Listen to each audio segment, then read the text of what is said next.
प्रिय बच्चों, आपका पुनः स्वागत है आपके YouTube channel read and learn with Ranjit Kumar पे। आज हम लोग प्रिय बच्चों कक्षा 6वीं एनसीईआरटी की जो बुक है उसका अध्याय 3 का प्रश्नावली 3.7 का कंप्लीट सॉल्यूशन देखेंगे। उसके पहले प्रिय बच्चों, अगर आप चैनल में नए हो तो चैनल को सब्सक्राइब कीजिए, लाइक कीजिए और दोस्तों के साथ शेयर भी अवश्य कीजिएगा। तो चलिए बच्चों, हम लोग यहाँ पर देखते हैं पहले प्रश्न को। आपकी स्क्रीन पर पहला प्रश्न दिख रहा होगा आपको। रेणु 75 किलोग्राम और 69 किलोग्राम भार वाली 2 खाद की बोरियां खरीदती है। भार के उस बट्टे का अधिकतम मान ज्ञात कीजिए जो दोनों बोरियों के भारों को पूरा माप ले। यहां पर आपको दो बातें याद रखना। अगर आपको अधिकतम मान कभी भी बोला जाए तो आपको महत्तम समापर्त बोला जाएगा निकालने, और आपको अगर न्यूनतम मान कभी भी बोला जाए तो आपको क्या निकालना है, आपको लघुत्तम समापर्त निकालना है। क्या याद रखेंगे प्रिय बच्चों आप लोग? अगर अधिकतम मान आपसे बोला गया है तो आप निकालेंगे महत्तम समापर्त, और अगर आपको न्यूनतम मान बोला गया है तो आप निकालेंगे लघुत्तम समापर्त। तो हमें यहां पर अधिकतम मान बोला गया है पहले क्वेश्चन में, तो हम लोग अधिकतम मान निकालते चलिए। तो यहां पर हम लोग पहला प्रश्न हल करेंगे। तो पहले प्रश्न में हमें क्या बोला है, अधिकतम मान बोला है बच्चों। तो अधिकतम मान निकालने के लिए हमें इसका सबसे पहले गुणनखंड निकालना होगा। 75 और 69 किलोग्राम का क्या निकालना है, हमें पहले गुणनखंड निकालना है। तो देखिए हम लोग सॉल्व करते हैं हमारा पहला प्रश्न। तो हम लोग यहां पर क्या करेंगे, 75 और 69 के गुणनखंड एक साथ निकाल लेते हैं। एक साथ निकालने पर फायदा ये रहेगा कि हमें आसानी से बन जाता है। तो यहां पर हम लोग एक साथ निकालते हैं। तो सबसे पहले हम लोग यहां पर देखें, 2 का नहीं जा रहा है तो 3 का देखेंगे, तो 3 का चल जाएगा। तो ये हो जाएगा 3 दूनी 6, यहां पर 1 बचा तो 15 हो गया। तो 3 पांचे 15, फिर इसमें दिए तो 3 दूनी 6 और 3 का 9। इसके बाद हम लोग इसमें 3 का नहीं जाने का 5 का देते हैं, 5 25। अब 23 में नहीं जाता तो वो जैसे का वैसा। अब यहां पर हम लोग देंगे 5 का पुनः, तो 5 एकम 5 और 23 जैसे का वैसा। अब हम लोग किसका देंगे, यहां पर 23 का देंगे, तो 23 एकम 23। तो इस प्रकार से हमने इसके गुणनखंड निकाल लिया। अब जब हम लोगों ने गुणनखंड निकाल लिया है तो यहां पर लिखेंगे हम लोग 75 69 का अधिक महत्तम समापर्त लिख दें, ये का गुणनखंड, के गुणनखंड लिख लेते हैं, के गुणनखंड। हम लोगों ने गुणनखंड निकाला है तो गुणनखंड क्या क्या आए हैं, तो यहां पर आए हैं 3 गुणा 5 गुणा 5 गुणा 23। अब हमसे पूछा था कि 2 खाद की बोरियां खरीदती हैं तो भार के उस बट्टे का अधिकतम मान बताना है। तो हमें यहां पर लिखेंगे खाद, क्या लिखेंगे हम लोग, खाद की बोरियों का अधिकतम मान, खाद की बोरियां का अधिकतम मान, बोरियां का अधिकतम मान, अधिकतम मान। अधिकतम मान क्या हो जाएगा प्रिय बच्चों, अधिकतम मान वो हो जाएगा जो हमारा दोनों में, जो गुणनखंड करने पर भाग दिया हमने, जो दोनों में गया। तो देखिए 3 का गया है क्या दोनों में, हाँ इसमें भी गया इसमें भी गया, तो ये सही है। फिर 5 का दिए, 5 का इसमें गया इसमें नहीं गया, फिर 5 का दिए इसमें गया इसमें नहीं गया, 23 का इसमें गया फिर इसमें नहीं गया। मतलब यहां पर अधिकतम मान कितना है, अधिकतम मान कितना है, 3 है। यही हमारा क्या है, सही आंसर है। तो पहले प्रश्न का सही उत्तर हमारा क्या हो जाएगा, 75 और 69 का गुणनखंड करने पर हमें चला कि ओनली एक ही संख्या है जो दोनों को डिवाइड करती है, तो अर्थात 3 हमारा क्या है, अधिकतम मान है।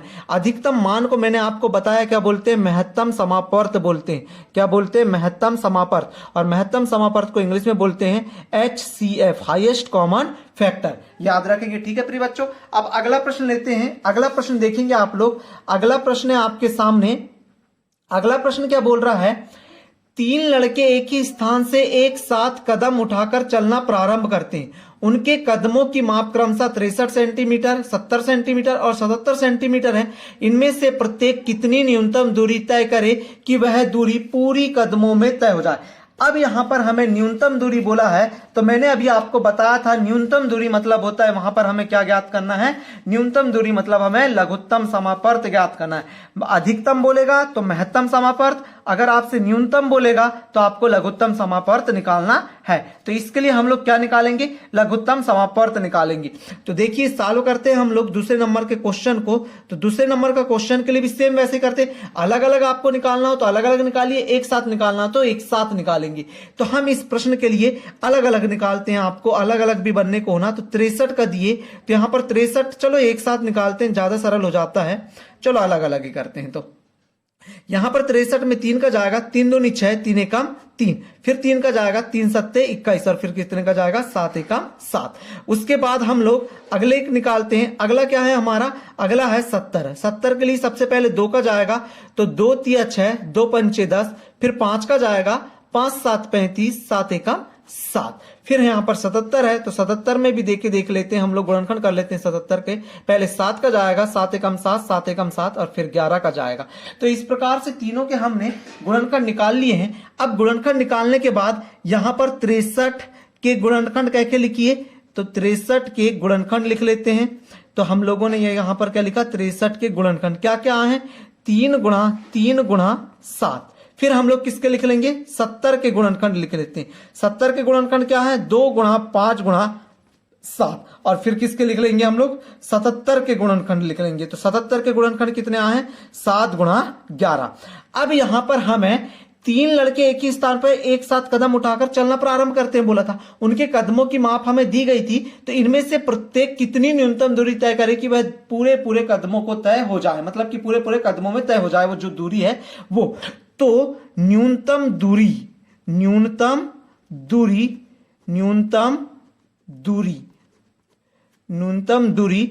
तो क्या हो जाएगी न्यूनतम दूरी। सबसे पहले देखो 2 आया है, 2 कितने बार आया, 1 बार, तो 1 बार लिख लेंगे। मतलब जो अधिकतम बार आया होगा, मतलब जैसे 2 यहां पर 1 बार आया, इसमें 2 बार आ जाता था तो हम 2 को 2 बार लिखते। जैसे यहां पर 3 2 बार आया, इसमें नहीं आया, इसमें नहीं आया, तो हम 3 को 2 बार लिखेंगे।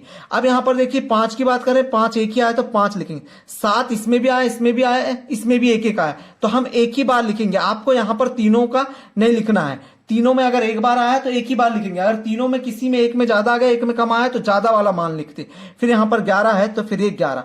जब आप इन सब का गुणा कर लेंगे, आपस में पूरे का गुणा करेंगे, तो ये आ जाएगा आपका 6930। क्या आ जाएगा, 6930। ये देखिए सेंटीमीटर में था तो हमें भी इसे क्या लिखना पड़ेगा, सेंटीमीटर में लिखना पड़ेगा। और यही क्या है हमारा उत्तर है। अर्थात वह न्यूनतम दूरी जो है वह कितने कदमों में तय हो जाएगी, कितने मतलब जो सेंटीमीटर की दूरी है वो 6930 सेंटीमीटर की दूरी पूरे कदमों में तय हो जाएगी। ठीक है प्रिय बच्चों, तो आपको दूसरा प्रश्न भी बन जाएगा, उम्मीद है पूरे तरीके से। प्लीज बच्चों अगर आप चैनल में नए हो तो चैनल को सब्सक्राइब कीजिए।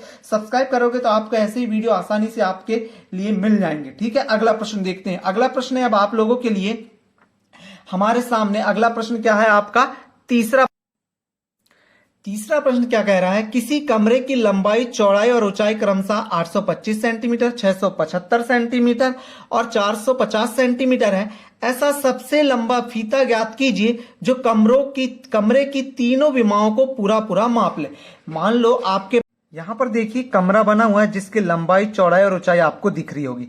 अब यहां पर हमने तीनों को एक साथ लिख दिया है। अब यहां पर तीनों को लिखने के साथ हम लोग 2 से डिवाइड करें तो 825 जैसे का वैसा, 675 जैसे का वैसा, 450 को हम लोग डिवाइड करें तो 225 आ जाएगा। अब यहां पर हम लोग इतना हो गया। उसके बाद हम लोग 3 से देखते हैं 3 से जाता है क्या। इसको देखे तो ये 3 दूनी 6, यहां पर बचा 2 तो 3 7 21 हो गया। फिर यहां पर बचा 1, 3 5 15। इसको देखे तो ये जा रहा है क्या, देख लेते हैं। 3 दूनी 6, 3 दूनी 6, 1 बचा तो 3 5 15। अब इसको देखे तो ये जा रहा है क्या, नहीं तो 3 7 21, 1 बचा तो 3 5 15 चले गया। तो अब हम लोग और डिवाइड करके देखते हैं 3 से, तो ये 3 के तो 275 3 से डिवाइड नहीं होता है जैसे का वैसा। ये 3 7 21, 1 बचा 3 5 15। इसको डिवाइड करें तो 3 दूनी 6, 1 बचा 3 5 15।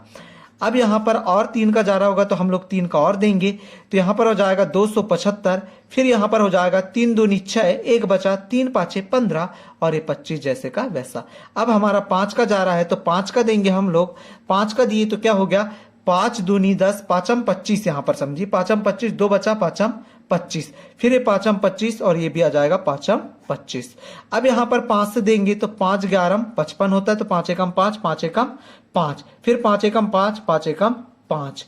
इस प्रकार से और फिर यहां पर चल जाएगा हमारा 11 का, 11 एकम 11, 1 1। इस प्रकार से हमारा ये पूरा प्रश्न हो जाएगा। ये हमने गुणनखंड निकाल लिए। अब गुणनखंड निकालने के बाद हमसे क्या बोला है, यहां पर हम लोग लिख लेते हैं 825, 675, 450 का के लिख लेते हैं, के गुणनखंड, के गुणनखंड। यहां पर देखो बच्चे गुणनखंड क्या है, 2 गुणा 3 गुणा 3 गुणा 3 गुणा 5 गुणा 5 गुणा 11। अब यहां पर हमसे क्या बोला, आप कमरे को, हमको इसको नपना है कमरे को, तो जो कमरे की तीनों विमाओं को पूरा पूरा नप सके हमें इतना लंबा फीता बताना है। तो हमें यहां पर महत्तम समापवर्त निकालना है। क्या निकालना है? महत्तम समापवर्त निकालना है, या सबसे लंबा फीता, या सबसे लंबा फीता कमरे को मापने के लिए, कमरे को मापने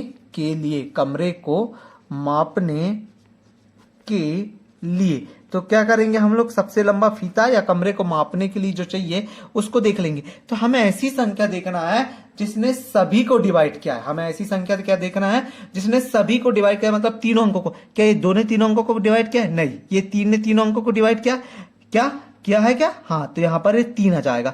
ये 3 ने तीनों अंकों को डिवाइड किया है क्या? नहीं। फिर किसने किया? 5 ने, तो ये आ जाएगा 5।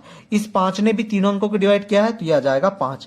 तो इस प्रकार से हम लोग गुणा कर देंगे, तो 5 या 15 पाना 75 हो जाता है। तो ये क्या आ जाएगा? 15 पाना 75 सेंटीमीटर।